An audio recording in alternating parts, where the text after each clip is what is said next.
Okay, here we are with no listeners, which is awesome. We'll have some soon, but we're asked to pose for some nice photos. So look into the camera and smile together so that Ryan and Tyann and Lisa, whoever's helping us, can get some snapshots of us. So Okay. Okay, I don't know how we look because I'm looking in the camera rather than All right, hopefully good enough. Yeah, so, okay, great. Hopefully that worked. Right. And Dwight. And that's it for the day. No, I'm kidding. Yeah, that's the end of today's show. So short and sweet. But I'm very excited. Let's see if we can introduce it. As Lisa tells us to do it, is February 25th, 3 p.m. in California. We're about to get started. We have some wonderful feedback from last time. By the way, we have 1,500 people downloaded our That's exciting. Yeah, and that's better numbers than a lot of the previous ones here. There's a phone here I will pick up and take. Hello. Oh yeah, we're broadcasting live right now, Tyann. Yeah, so do you? I thank you for calling. I figured out how to get the camera working this time. You can't see us live? Well, you're not logged on. Dwight Slawback is. Dan Prine is. Can you guys see us and hear us okay? Thanks, Dan. Okay, well, we'll go ahead. Thanks, Dan. I hope you can jump on board with us. Okay, bye-bye. Yeah, that was Tyann. What's your last name? I'm blinking Trong. right now. I'm blinking. Okay, it's not Trong or something? Yeah, that sounds right. Who's helping us from Oklahoma, and she's going to be, Lisa's in a creative writing class at Stanford now. Yeah. And so Tyann is there to kind of back us up. And Dan gave us a thumbs up that he's on and can see us and hear us. Great, thanks. Oh, great, thank you. And so we're going to like Dan. We'll triple like Dan. I don't know if likes are good, but he has 3 likes. And okay, great. Jan, we got some feedback. Yeah. Oh, here, Tyann. Yes, okay. You got on. Great, Tyann. Thank you. And Jan Prinz can hear and see you loud and clear. Well, that's great. Well, we'll wait. You were going to announce us, so you said the date and the time. Oh yeah, and we have. I had my hike with my Sunday group this morning. We had, I'd say, 8 or 10 people. The hikes have become increasingly popular. And I have some really fancy professional quality recording gear now with 3 lapel mics, and this week I'll get a 4th lapel mic. So we're able to record stuff, live work on the Sunday hikes, and hope to be able to bring you some of that wonderful live work. It was great. We went 8.5 miles today and hiked up the equivalent of 142 flights of stairs. So if I fall asleep or pass out, you'll know it's not because it's boring. You'll know just that the old guy is being pressed to his elderly limit. But I had anticipated that it would be great working with you, Jill, and I was wrong. No, it was fantastic. It exceeded my expectations in the best way I can put it. And we have some beautiful feedback from people who are listening, is that you're crisp in your answers, you're clear, you're lucid, you're helpful, and also very, very compassionate. You keep things simple and practical, and it's just a pleasure to be working with you. And I'll read one. You remember that a couple from Australia called with what at first looked like a pretty challenging communication problem, and Joe was saying we can do more communication issues in today's broadcast if that interests you. They had their daughter was going to go to some kind of rock concert with a fellow who's 18 and she's 16, and they wanted to make sure that that the daughter would be protected, like she'd be picked up by an adult and dropped off by an adult, because there's the drinking age there in Australia is 18, and they didn't want their daughter to get into any kind of dangerous situation, which is good parenting. But when they tried to communicate with this fellow about it, he got kind of uppity and critical of them, and they defended themselves and had asked, how could we have responded more effectively? And then you, Jill, came up with a really awesome response, which I thought was just terrific. And then Mel from Australia emailed us and said, "Oh, wow, David, we were super impressed with the responses given by both Jill and yourself on the Facebook Live show in regards to how we could have interacted differently with our daughter's boyfriend." There were several points mentioned and a few positive ways to frame his outrage that we had not yet considered. Your skills are awe-inspiring, and I agree with that so much. But, when you model stuff, to me, it's awe-inspiring. But I'll take some credit for it myself, because I had to teach myself these things from a pretty lame beginning and have improved a lot over the years. And she's finishing saying, "We're so very thankful for the careful consideration you gave to our question. We'll continue to practice these skills, and hopefully we will get an opportunity to reconnect with the boyfriend. At the moment, he has no desire to speak to us. And we're spreading the word about you here in Australia to friends and families. Thank you kindly, Mel." So thank you for that, Mel. And if all of you will spread the word to your friends and family and colleagues, and get them to watch the Sunday broadcast, we would greatly appreciate it. See if we can build up our audience. One other thing I wanted to mention, I just recorded with Fabrice. I also have the Facebook. No, not the Facebook. This is the Facebook. Right. I'm David, and this is Jill. The free podcast, right? Yeah, the Feeling Good podcast. And after the Tuesday group at Stanford, Fabrice came over and we recorded some practice, the intimacy exercise I've developed, both how to respond to the difficult, critical patient, if you're a therapist, as well as how to respond to criticisms from friends and family members. And Jacob Towery was kind of the guest expert, and then two of the so-called students are actually very sophisticated community therapists, but they come for ongoing training and personal work to the Tuesday group, and they volunteered. And so if you're interested in learning, again, how to learn the 5 secrets, what is an exercise you could do with a friend or family member to get really good at the 5 secrets, watch for that podcast. It should probably be released, if my timing is correct, probably next Monday, and I'm almost certain of that. And also, if you go to www.feelinggood.com, to any page, there's a widget in the upper right-hand corner of every page that you can put your email address in there, and then you'll get notifications for all of the Feeling Good podcasts, the Feeling Good blogs, all kinds of happenings. Did you get any signups yet for any of your... We've had a few. A few. Yeah. Well, this time, for today's broadcast, I just promoted our 20th of May thing. Great. Decided to focus. And sure. Why would people who are watching right now want to go and sign up?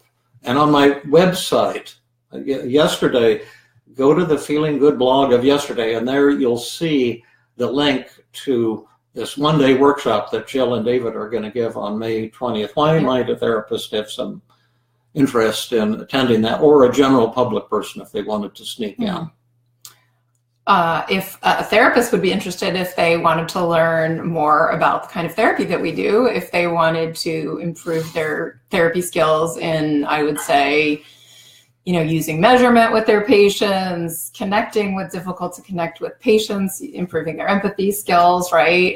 Learning this kind of new way that we do what's called paradoxical agenda setting, reducing resistance, boosting motivation, as well as learning some tools to help their patients. And there's one final reason. Well, one big bonus. The biggest. Yes. If you're Drum roll. How many of you feel? If you not only want to help your patients, but you want also to help yourself, because you sometimes feel anxious, insecure, depressed, guilty, ashamed, feeling you're not as good as you should be. You get self-critical. That happens to all of us. And what are we going to do with that in the afternoon, Jill? We are going to have people use their own personal examples, their own feelings, and our goal is to help therapists heal themselves. That's right. And the promise, and this seems ridiculously promise. grandiose. I'll let you say that. Is that I promise that we will bring at least 60% of the audience in the afternoon on May 20th to a state of euphoric spiritual enlightenment. All of your fears and sorrows and guilt and shame and insecurities will vanish, and you'll become ecstatic, along with, I might say, the death of your ego, what the Buddhists call the great death. And we have a way of inducing that very, very quickly in those who are interested. So Sounds good. Is that too modest? Just a tad, right? Okay. Now, a couple other things. Rob, who I think is wonderful. This is Rob from Boston. Mm-hmm. I love the show, David. I can't wait for the next episode. I always get so many pearls of wisdom from your podcast. I don't know if that was our show or maybe that was the Feeling Good I think so. podcast. Whatever. I don't know. Anyway, we'll take it. I remember that he was here last time. We'll take it. Now, should we dive into some Five Secrets cool questions people have? So let me just see. It looks like a couple people might have posted some questions here. Oh, already, so maybe yeah. we should take a look at that. Yeah. I see Dan posted a question that said, would you ever skip paradoxical agenda setting and go straight to methods? Yes, I do it all the time and nearly always get burned when I do it. But occasionally you'll have a really motivated client and you don't need to melt away the resistance. You can go right into the methods and it works. Now, I'll tell you how I got burned on that just recently. I'll keep it anonymous, but there was a fellow who came twice to our Sunday hike and asked to work on a conflict with his son.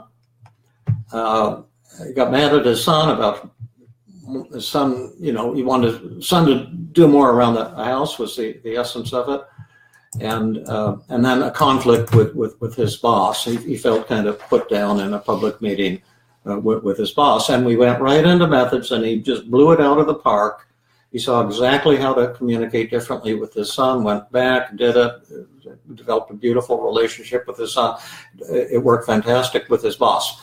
So he asked, well, could he do a session on how to use the 5 secrets with his wife? And so we actually recorded it. Helen was, did I tell you this? Yes, you did. You mentioned it. Did I mention on the podcast? Or? You mentioned it last week here. That just on specifically, this show. I believe so. Oh, well, I won't. That it didn't go well, but then you had some great idea afterwards about. Well, right? yeah, because we didn't do agenda setting. I Right. thought he wanted to improve the relationship with his wife. Right. Just like he had with his son Right. and his boss. Right. But it turned out he was very angry Right. and we hadn't empathized enough. We hadn't seen, we just, here's how to fix it. And he started fighting us. Yeah. And so the session was a total failure. And then I found out on today's hike that afterwards he had all of these insights and he started using I feel statements with his wife. And then he went home this last weekend and the house was all cleaned up, and and so he was really on a high. But yeah, I think in answer to that question, I think it's Dan. Sometimes we do, we're short on time, and we really want to jump into methods and be helpful, and sometimes it works, right? I mean, there are times you have an incredibly motivated patient, and they're ready to work, and it works.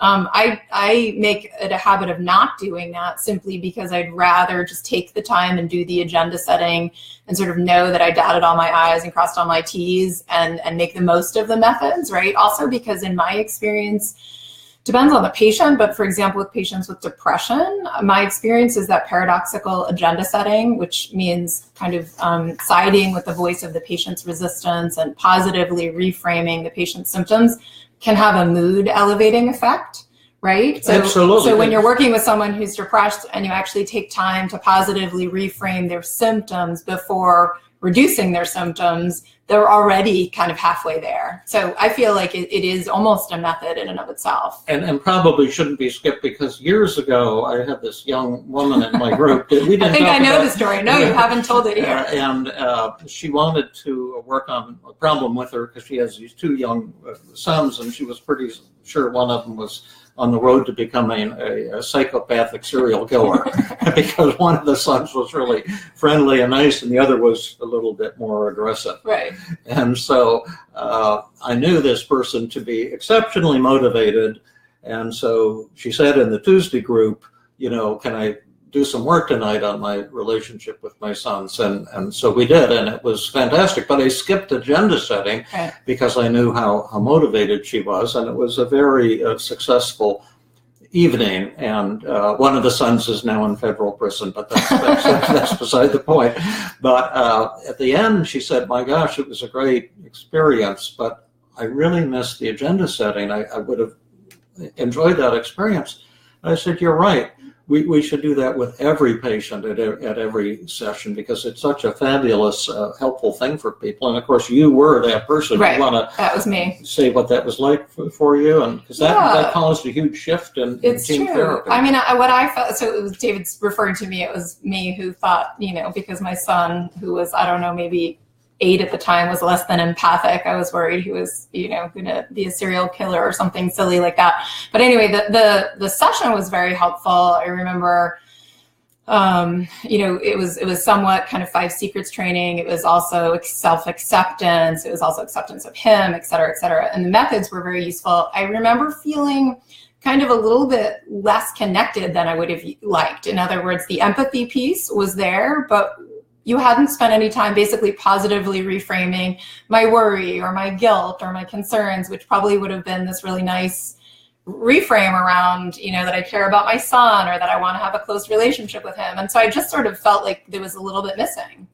Yeah, right? Absolutely. Yeah, and shared that with you, and then you thought, oh, well, maybe we should do this with all our patients, even the ones that seem motivated, right? Yeah. And that was like a breakthrough in team. And one thing I love about team and working with Jill and the other people in our groups is we get, breakthrough insights all the time. In fact, that whole thing of depression being addiction, a lot of people are popping on that, like popcorn. Yeah.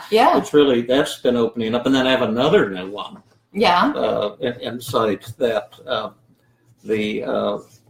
I'll keep it general and brief because we're supposed to be doing other things, but I was working with a fellow who had this tyrannical voice in his brain every morning for 10 years saying, "You're a failure. You don't know this, right? No. You're an idiot."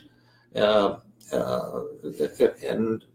actually we were just friends having pizza, and he was telling me about this. And then I said, "Well, when you say you're a failure, what do you mean?" And he was saying, "Well, my career isn't, up to what I'd want it to be, and my relationship with my girlfriend is, on the rocks half the time. We argue. And when I was growing up, I told myself I wouldn't have a relationship like my parents. I was going to find someone I really loved and cared about. And I just feel like I'm a failure." And so we were going through some cognitive techniques. Let's be specific. Let's define terms. A little positive reframing, and things like that. And we're making a little headway, but he was stuck, as so many people are stuck. And then I just had the inclination, like, this is such a nice guy. Why does he have this bully voice in his brain every morning? Because what he was saying is by evening he works his way out of it through meditation, through exercise, maybe by writing down his negative thoughts, and then every morning he wakes up and there it is, ripping into him again. It's kind of sad for 10 years, right? And he's really a very sophisticated, smart, highly trained guy, MBA, really kind of a cool career, but he's a free spirit. He's not following the societal norms. You might say he's an inventor. He's doing his own thing. And I said, where's his voice come from? Why is this happening? Usually I don't ask the why. Yeah, the why, right. Because so many people, like Ellis called them whiners. Why am I like this? Well, let's talk about my childhood. I'm a victim and all of this. But then he really said, actually, I think it's the voice of my father.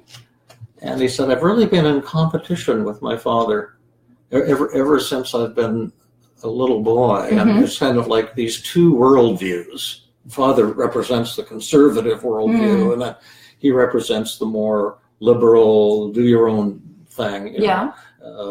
But the father is your worth equals your achievements, and your achievements have to be great. And as we talked about that, and then he suddenly thought, gosh, I could make peace with my father. I don't need to keep battling him. And he wasn't always wrong. And I could use 5 secrets with him, and kind of a peacefulness came in, and he says, now for the last several weeks that voice hasn't been there. And I thought, well, that's a kind of a cool, it sounds kind of like psychodynamic therapy or some such thing. But I wonder if that would come out. I was thinking, like, if you were doing a positive reframe, if you were thinking, what are all the good reasons to keep criticizing yourself? Yeah, I've had that come out with a patient where they say, or sometimes it does come out that, like, whose voice is that? And they say, well, it sounds a lot like my father. Who was critical of you like that? Oh, my mother. And then in the positive reframing, sometimes I would suggest, well, perhaps then criticizing yourself is a way of kind of keeping your mother's spirit alive, or a way of keeping your mother with you, or a way of being obedient to your mother, despite the fact that you're really not. You know what I mean? Right. Yeah. Could be. Yeah, absolutely.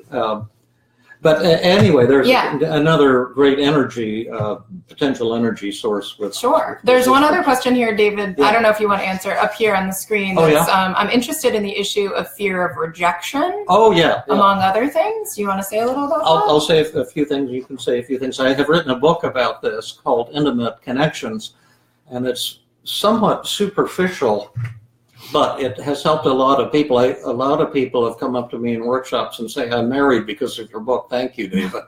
And it's really about how to hustle and how to play the dating game. It's not about how to get really close to people. For that, you have to get my book, Feeling Good Together. Right. But it will show you how to get a lot of people chasing after you and how to overcome the fear of rejection. And I'll only mention two basic themes that you can learn about in that book, Intimate Connections. It's a little mass market paperback you can pick up on Amazon if you're lonely or having dating issues. I love the topic because 60% of my patients when I was in clinical practice were not in intimate relationships. They'd been rejected or divorced and couldn't get back into the dating game, or they'd never gotten into it in the first place. And the first part of the book is on the idea that to overcome your fear of being alone. And that I always told my patients, I will not show you how to hustle and flirt and get people chasing after you until you no longer need people. Like you have to learn to be happy with yourself. Right. Because of the rule, people only want what they can't get. They never want what they can get. And so if you're afraid of rejection, then you'll be needy, and then you're what the person can get, and then they're forced to reject you. Right. And if you're chasing someone, they'll run away, right? Yeah, you force them to run away. So that's one of the themes in that book that might be helpful to you. And then the other is that rejection could never upset a human being. Only a wrong thought about rejection. And by a wrong thought, I mean a distorted thought, like, oh, this proves that I'm a loser, or I could never be happy without Trisha's love or Bob's love or whatever, and I'll never find someone as good again. I'm effective. And it's all my fault. And this will always happen to me. That type of thing. But there's a lot of.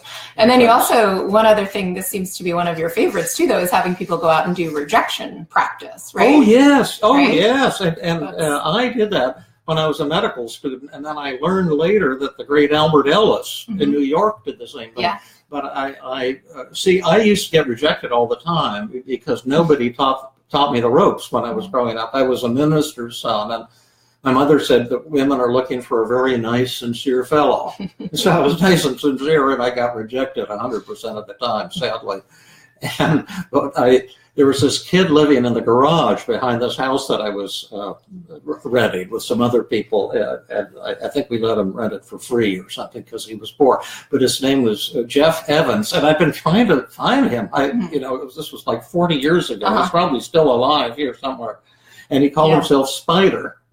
And he was like about 18 or 19, and he was a real good-looking guy, and he was a drummer. But he was cripplingly shy, and I was kind of cripplingly a loser, and we were both terrified of rejection. So once I decided to spend 2 weeks and not go to any of my medical school classes, and Spider and I just decided to go out and get as many rejections as we could. Right. So like this part is key. The goal isn't to go out and get a date, right? The goal isn't to go out and like find the woman of your dreams. The goal is actually go out and ask a bunch of women out and be totally fine getting rejected, right? Like collect rejection, right? Exactly. Which is, such a strange idea, but paradoxically so freeing, right? Yeah. And we both did about 10 a day. We would go out 6-8 hours a day in Palo Alto or go up to San Francisco. And then we would take turns. I would say, go get rejected by her. Right. He'd go up and say, oh, my name is Spider. Or, could I have your phone number? And then get a big rejection. Right. And then I did the same thing. And I was very nice and sincere. And we both had 100% rejection rates, but kind of got over the fear of rejection. And the great Albert Ellis in New York did the same thing. Yeah. He's no longer alive, but it was just coincidence that he did the same thing. But he went to approach in 2 weeks 200 women in New York and asked them out. And he said all but one just rejected him. Only one of them accepted a date with him, and then she didn't show up.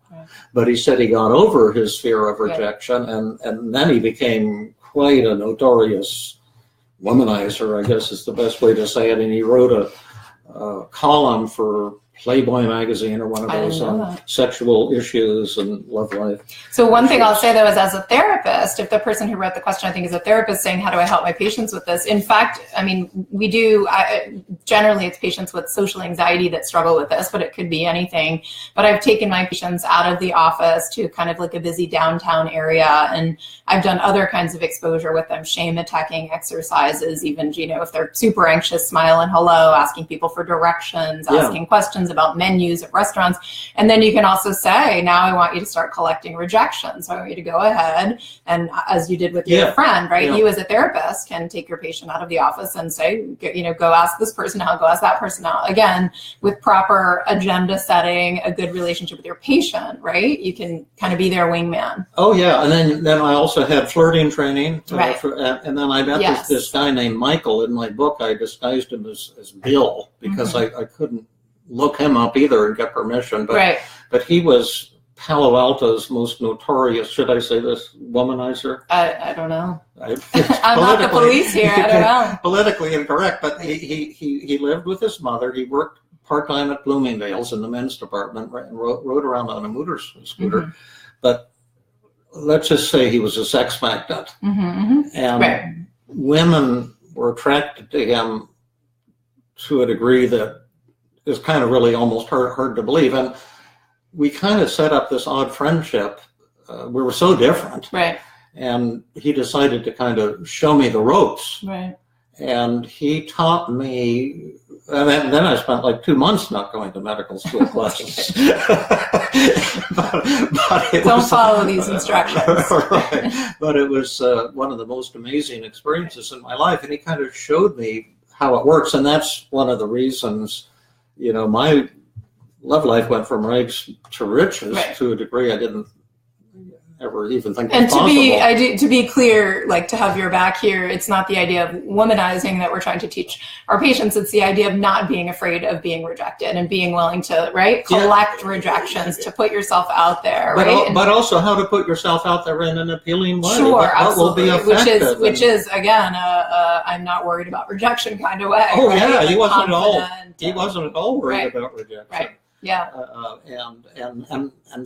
found there was a lot to learn, and then that's why I wrote the book and about connections. And I learned more on the street from my friend Michael than I would have if I'd been going to my medical school classes. And then later, when I was in therapy and I had someone, I can't get into the dating scene, I'm rejected all the time, or I'm too cripplingly shy. I say, do I have good news let me show you. Yeah, we're going to have a mind-blowing experience here. And I just, that was my favorite thing to treat during my career. So have we done this one yet? Let's see. This would lead us into 5 secrets. Should we move in that direction? So this person wrote, Dear Dr. Burns and Fabrice, thank you for the podcasts. I'm practicing the 5 secrets on strangers and acquaintances, hoping to tackle a big conflict. And the question is, how does one, quote, see the other person's truth when they disagree with them from a values base? So seeing someone's truth would be disarming, right? We talk about that. Yeah. So should I read more about it? So he says, a friend started expressing anger towards dark-skinned people working in our country. My friend is light-skinned and I am dark-skinned.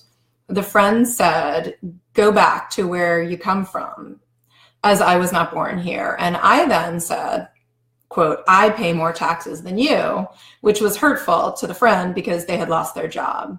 I am ashamed that I was cruel, and I wish I had been more direct about feeling fear, sadness, anger, and confusion.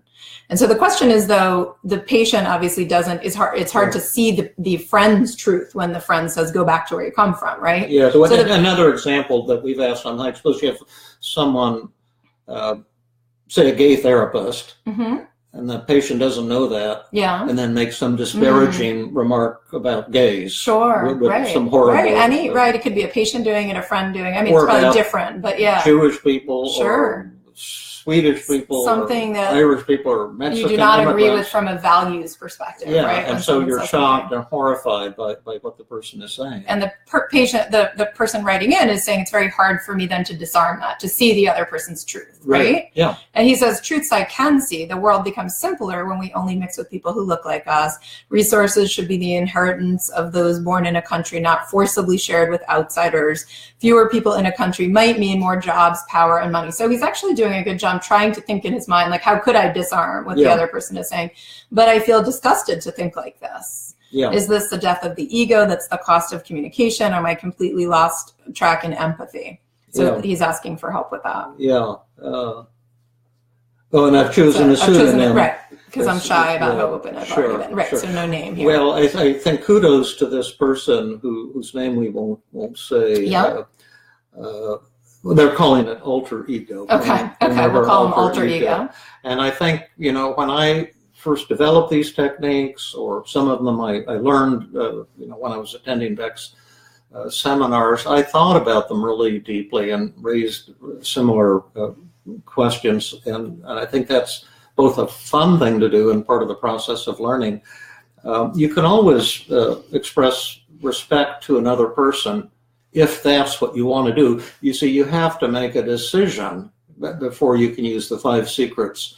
If your goal is to improve your relationship with this person, or if rather you want to fight with them or argue with them or put them down as you did, that's what most humans do most of the time, and that's why the human race is not in very good shape.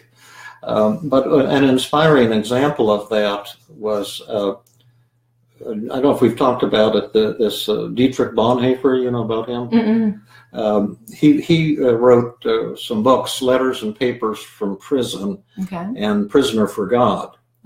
And he was a Lutheran minister in Germany. That's how I found out about it, because my father was a Lutheran minister. And he was imprisoned by the Nazis because he wouldn't give in to the Nazi line. But he was also very well known, and so they wanted to arrest him and kill him or get rid of him, because they didn't want people disagreeing, especially people who were highly respected. And they treated him pretty brutally, and they threw him in prison, put shackles on him, and he had to, when there were bombings going on, he had to put a bucket over his head. And they took him out on 3 occasions and said, if you don't endorse the Nazi propaganda, they put him in front of a firing squad, and said, if you don't endorse the Nazi way of thinking, we're going to kill you, 3, 2, 1, and then they use fake bullets, just to terrify him, and they did that twice. But what he did, and the Nazi guards were very brutal, but he made the decision to treat them with respect. And so when they would put the shackles on him, he would say, thank you. And they would say, well, how are you saying, thank you? Throw some 4-letter words at him. Right. And he said, well, I do not agree with the Nazism. I don't respect that political approach, but I respect you as a human being. And I know that you're doing your job, and you feel you're doing a good job, and I'm thanking you for that.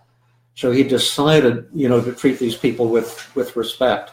And then what happened is they started liking him, and they began to smuggle in paper and pen so he could begin writing. And then they smuggled them out for him. Yeah. And they were then published in these, I guess there's 2 books, maybe more, Letters and Papers from Prison and Prisoner for God. And so that's a decision you can make. And sadly, then they took him out a 3rd time and actually executed him. Yeah. So he couldn't save his life. Right.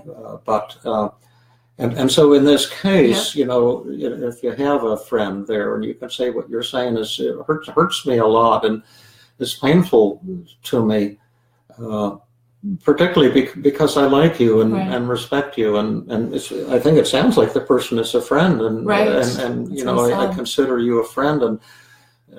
But it sounds like you've had bad experiences with dark-skinned people, or you've had really strong feelings that, you know, maybe dark-skinned people are abnormal or bad in some way. Can you tell me what your thinking is? And you know, and then show yourself to be willing to listen and show support. Now, a lot of listeners right now will be going, gag, you know, I don't want to do that. I want to put these people down and make them enemies. And you have every right to do that. Right. But what I have found personally, and I give a lot of personal examples, is that the people who, I mean, in a way, the person, it's probably a stretch, was trusting you a certain amount to make this aggressive, hostile comment. And I found in my own life that the people are the most hostile to me.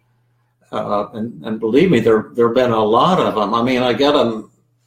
I get thousands of emails. I'd say 99% of them are really positive, but 1% of them are just really abusive and hostile. Yeah. And I've.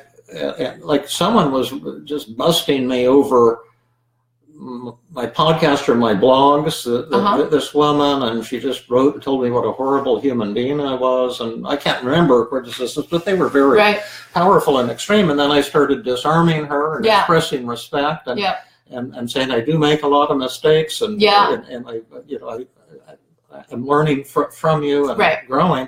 And then she really suddenly softened. And then the odd thing is I got an email with her saying that she was a graduate student in social work or clinical psychology or something. And she asked if she could come to Stanford and study with me.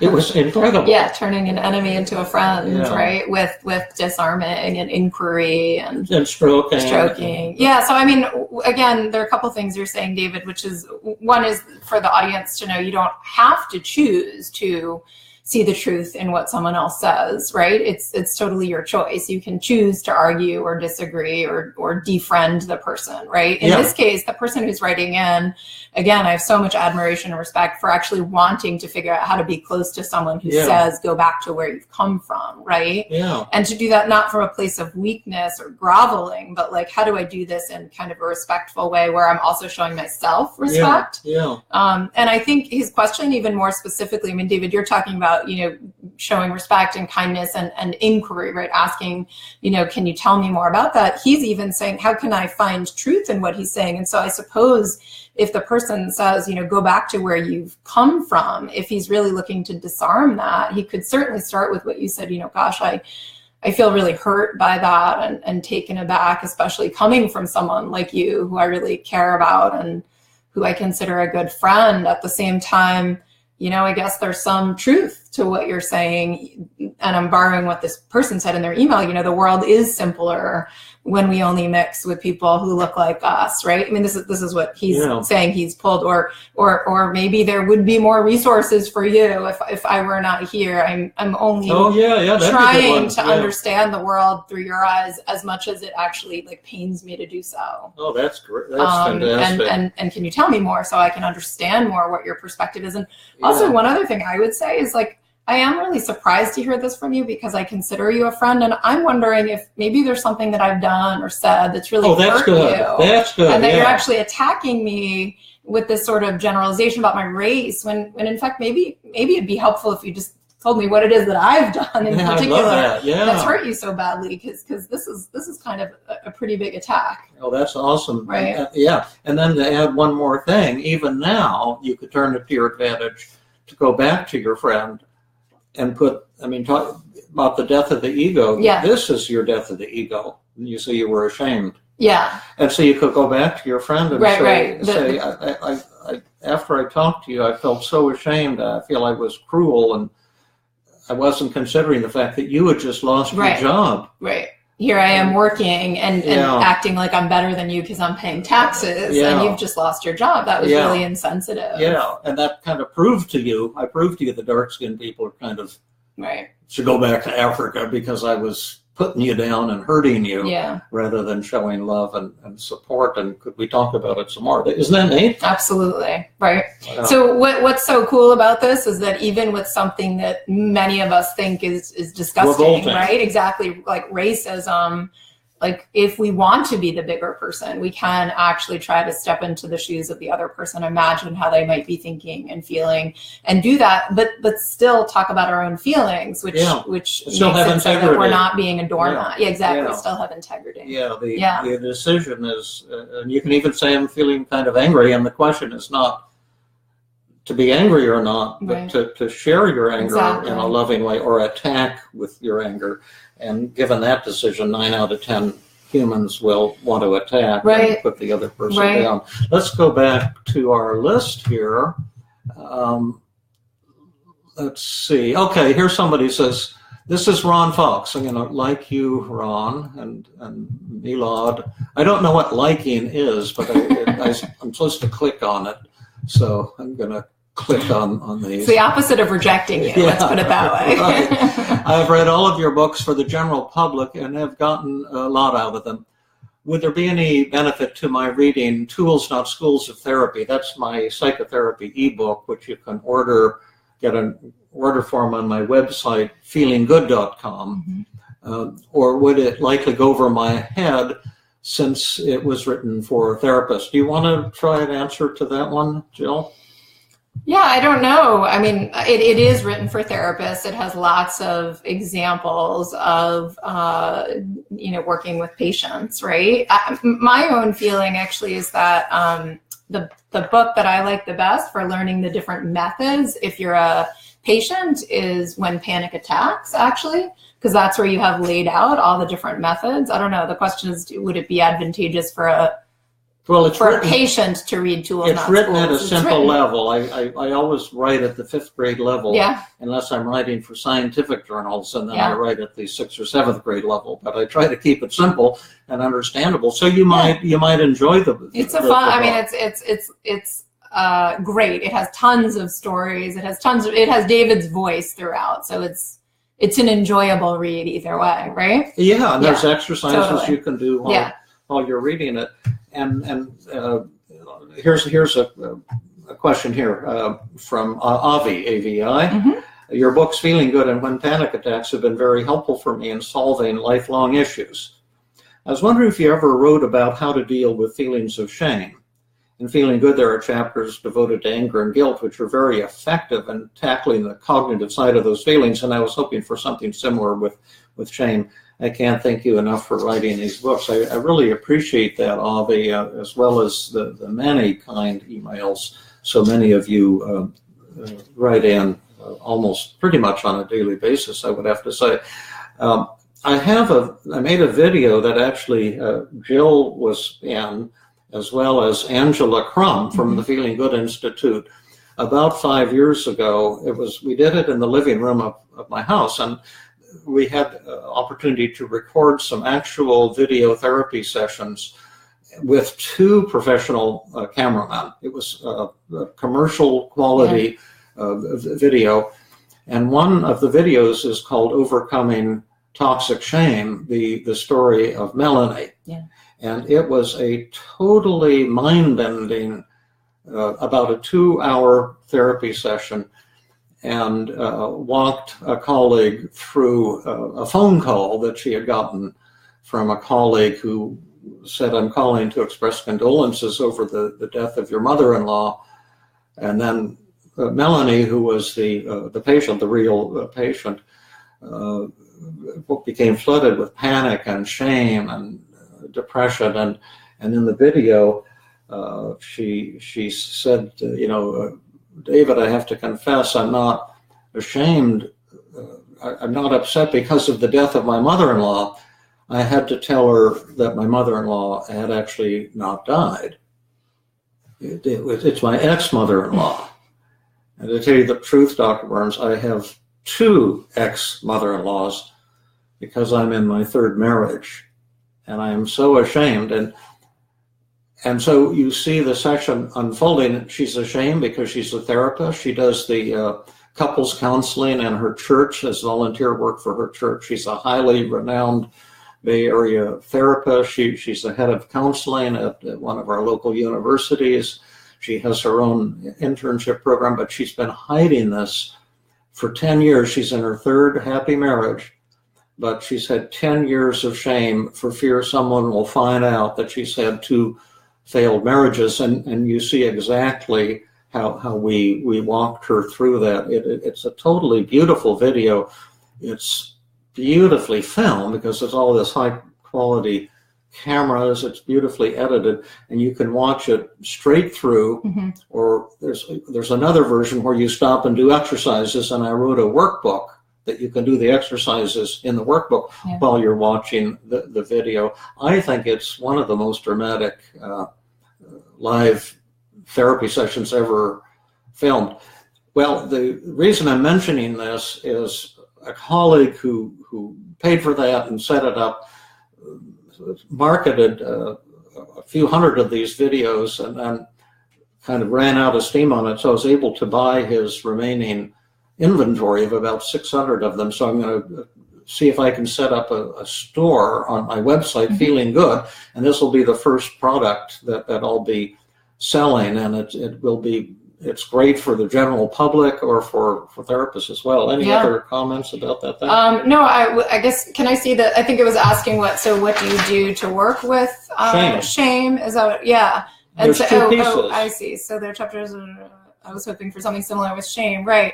I mean, one thing that David would always say is, the way we start working with anything, right, is figuring out, like, let's say taking out a daily mood log. What are the thoughts that are actually driving the shame? Shame to one person looks very different than shame to another.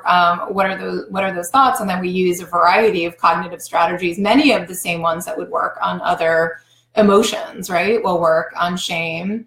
And then I'll just throw out a few ideas, right? Because we oftentimes. And by the way, her thoughts were things like, she'll tell other people who will judge me, my reputation will be ruined, right? People will lose respect for me, stuff like that. Patients won't want to work with me. They won't have faith in me as a couples therapist if they know that I've had 3 failed marriages. 2 failed marriages. 2 failed marriages, sorry, and 1 really good one, actually. Yeah. But I was just going to say, so exercises like externalization of voices. We did the feared fantasy. Double this is standard. Someone who knows, right, the double standard. And then we can also do self-disclosure. We can do shame attacking, right? Yeah. So for someone who's familiar with many of the tools, these are just a few. The same tools. But you see us bringing them all to life on this video, right? Yeah. And another thing is the positive reframing, the paradoxical agenda setting. What does the shame show about Melanie that's positive and awesome? And what are some benefits to her in feeling shame and depressed and anger and all these other emotions, and that's like, for example, for her, feeling ashamed showed kind of how much respect she had for the sanctity of marriage, right? Yes, I remember it was a lovely session. It was really incredible. I think it was one of the first times that recovery has been captured in video live when it happened. Yeah. Also, during the session, she had a total relapse. It's the first time relapse has ever been captured. And then a second dramatic recovery. Yes, right. So, and then there were a lot of philosophical points that came out too. It was really just so cool. There's a question here. What are some ways for new therapists to stop worrying about their clients? And my answer to that question would be, to use the same methods that we use with our patients who worry, right? So if a therapist is feeling worried about their clients, if it were me, and because of course all of us have these worries that come up from time to time, I would take out a daily mood log and I would identify, what am I worried about? What are my anxious thoughts? And then I would use a variety of cognitive strategies to challenge those anxious thoughts.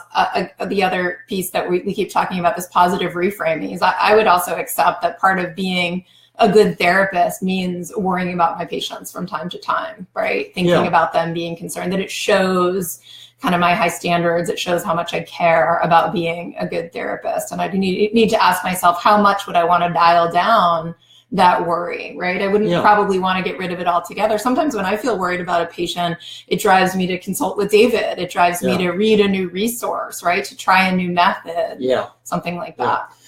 Another angle on that is we had a session in our Tuesday group a couple of weeks ago on the prediction and prevention of suicide and violence. And we talked about, one of the things that therapists worry about is when you have a suicidal patient and you're not sure that the patient is trustworthy and safe and reliable. And we talked about how to do a suicide interview. There's one in the Easy Diagnostic system that therapists can order also if you're interested. And it shows the questions to ask if someone has elevated suicidal impulses at the initial evaluation, and how to decide whether or not it's safe to take on a particular patient. So those are some considerations as well. You want to do this one? Sure. Or should we? Well, there's a quick answer. I wanted to respond to one thing someone said here. Marty Stock said, we'll like him. I'll be David here. Let's like you. And like Ron, too, even though we haven't read we have to read his question. But okay. I wish that some of your meant for professionals videos and texts were available too and affordable for us interested ordinary folks. I've gotten a tremendous amount gleaning self-help from your work. I just want to remind Marty that I think David generously is producing all of this free podcast. So many of my patients, which I would consider the general public, you have access to tons of free material, right? So on my website, there's probably at least 2,000 pages of there's David loves material. To write and stick it on the website. So there's tons of free things, and all the self-help books are free, right? What's free? No, sorry, not free, but affordable. Sorry. But this is asking. Sorry. The books are free or inexpensive. Inexpensive, right?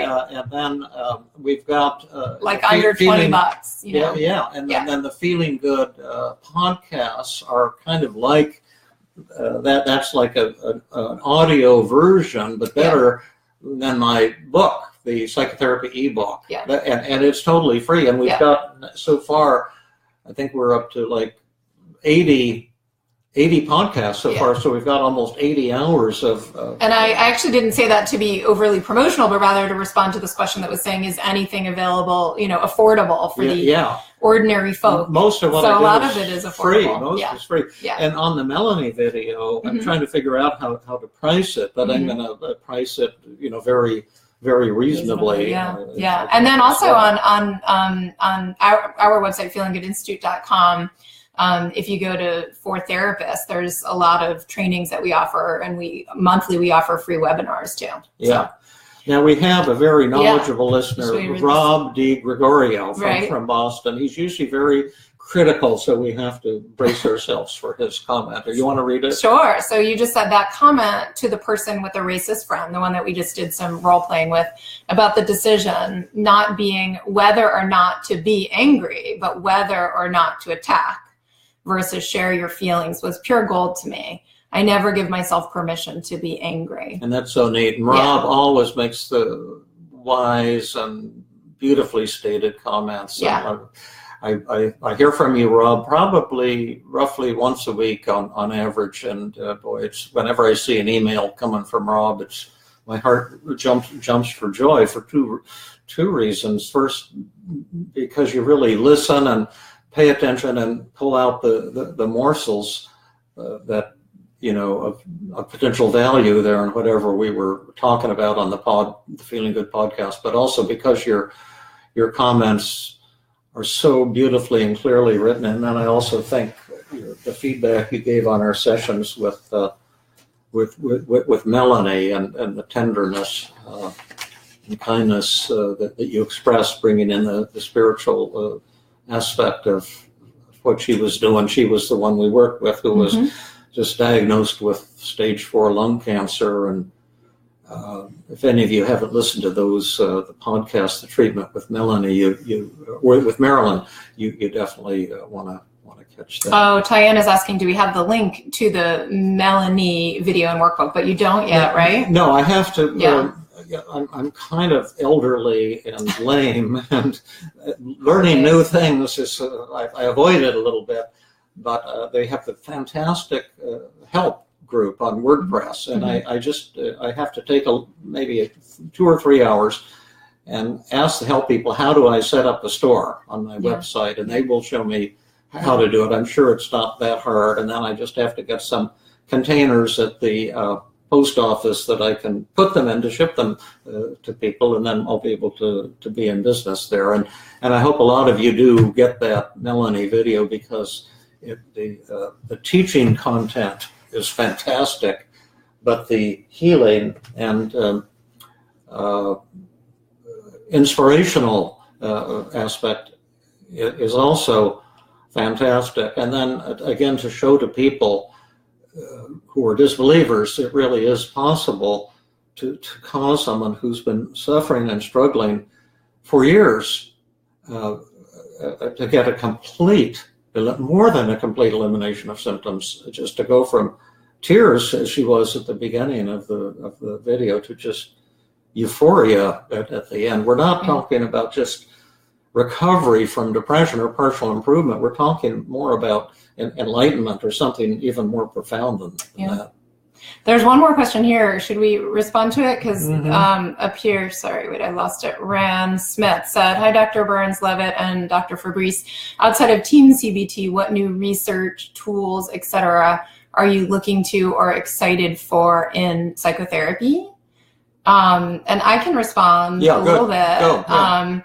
So I would say a couple things. So David and I were at ABCT together, and I was able to catch up. Tell them what ABCT is. Sorry, Association for Behavioral and Cognitive Therapies. It used to be called AABT, but now it's ABCT, in San Diego. And there are a couple things that I saw there that I thought were interesting. One is that there's actually a lot more research now, thankfully, on what's called routine outcome monitoring, right? The importance of using measurement in therapy, which we've been thinking for a long time, but I'm happy to see there's a lot of data now that's showing that, if you're using measurement with all of your patients, it's leads to reduced dropout rates and improved outcomes, and it's starting to be mandated and things like that.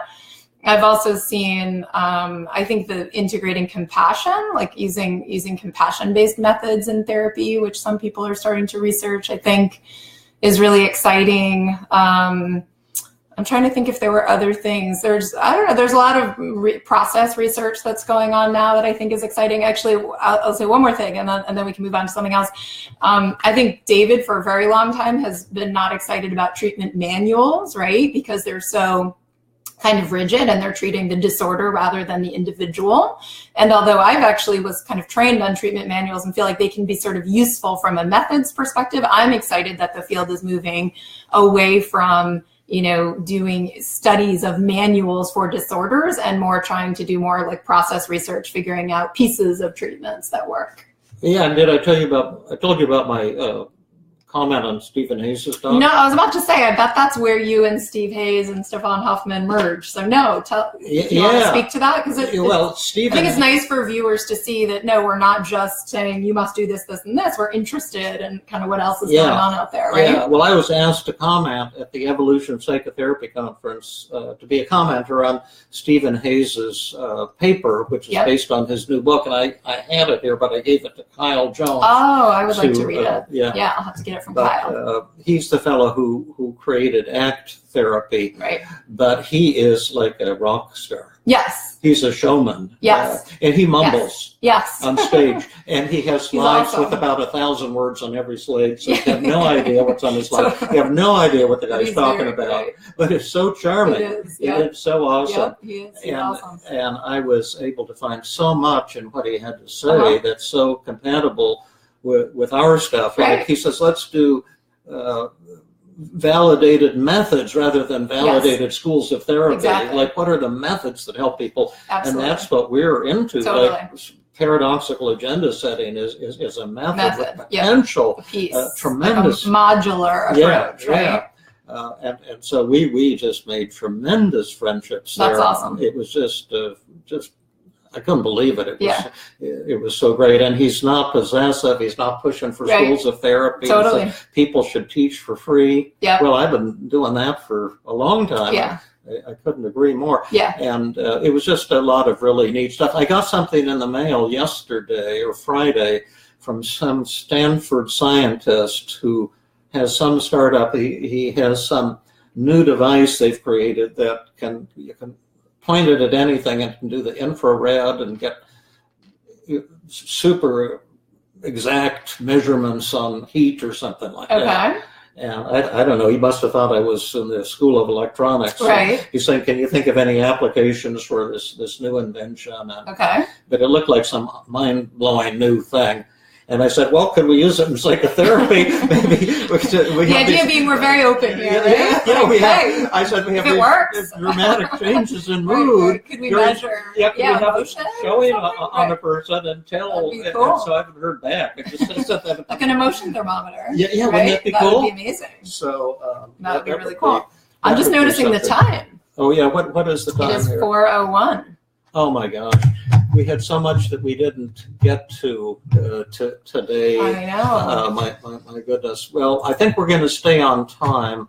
I think we got to the questions on the screen. There was one more question about the death of the ego. That we didn't should we just quickly do that? Sure. You mentioned Phil McCormack here. Right. He's one of our regulars, and he says you mentioned the death of the ego many times in your work. By the way, I had a huge new insight about death of the ego this week. We don't have time to go into it, but it to be continued. Yeah, I woke up with this huge new insight based on the philosophy of Wittgenstein, which is different from the Buddhist death of the ego. And I'm writing about it for my new book. It might be too intellectual for people, but I got sniped on it.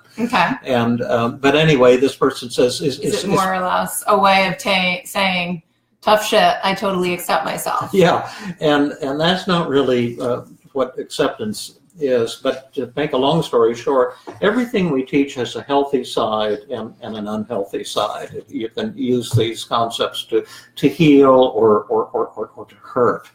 And acceptance is when you have the death of the ego, you can more readily accept criticisms, because you see people can only criticize your specific flaws. They can't criticize yourself because you have no self. But when your ego dies, it's like getting out of prison, and you don't have territory to defend anymore. And so you can hear what people are saying. Like if people criticize my writing, that's easy to agree with, because if my writing is turning somebody off, then it obviously needs something to be improved there, right? Absolutely. Same with my teaching. Same with my therapy. Same with our show here. Right. So you can actually, the death of the ego enables me to develop far more loving relationships with people, because I don't get into that defensive posture when criticized. So I think that it's the tough shit, I totally accept myself sounds aggressive, whereas the death of the ego is like, I have nothing to lose. There's nothing, whatever you say about me, is likely to be true and accurate, and I'm willing to hear that and accept that. I don't have an ego to defend, right? Yeah, absolutely. Yeah. Well, on those fabulous words, we'll end the broadcast. I look forward to seeing all of you next Sunday at 3 p.m. Thank you for your support. Remember to tell your friends, and then if you know any of the social media stuff, how to kind of spread kind of David and Jill virus around, so all these people from Russia and everyone. Be careful what you wish for. Start listening to the show. I don't hack into our show and put mustaches on us. Yeah, as the Buddha said, I don't know how to do that shit, so help us do it for us or show us what to do. Right. So anyway, thanks. Have a great week, everyone, and thanks again. Bye-bye.